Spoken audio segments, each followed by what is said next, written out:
Exactly அதே ஒரு விஷயம் தான். ஆணுக்கு ஒரு விஷயம் நடந்தாலும் அது வந்துட்டு தப்பு தான். அகெயின் அது ஒரு லா பாயிண்ட் ஆஃப் வியூவில் காவல்துறையாலேயோ நீதிமன்றத்தாலேயோ சரிசமமாகத்தான் நாங்கள் பார்க்கப்படும். எந்த வித சலுகைகளும் கொடுக்கப்படாது. ஐயோ பெண்ணு பாவம்பா அப்படிலாம் கொடுக்கவே படாது. நமக்கே ஹிஸ்ட்ரியில் நிறைய கேசஸ் இருக்குது, நம்மளும் அதை பற்றி பேசியிருக்கோம். ஒரு பெண் தவறு செய்தாலும் அது தவறு தான், அரெஸ்ட் பண்ணப்படுவாங்க, அவங்களுக்கு உச்சபட்ச தண்டனையாக டெத் பெனால்ட்டி வரைக்கும் கூட கொடுக்கப்படும் அப்படிங்கிற ஒரு விஷயமும் நம்ம பார்த்துருக்கோம் இல்லையா?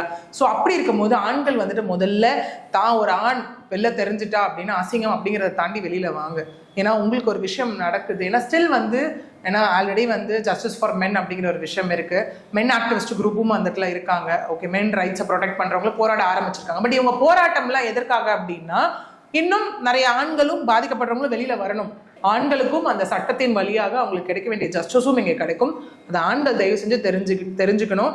கூடவே தனக்கு ஒன்று நேர்ந்தாலும் அது தவறு தான், தானும் பாதிக்கப்பட்டிருக்கேன் அப்படிங்கிறத தயவு செஞ்சு முதல்ல வெளியில சொல்லுங்க.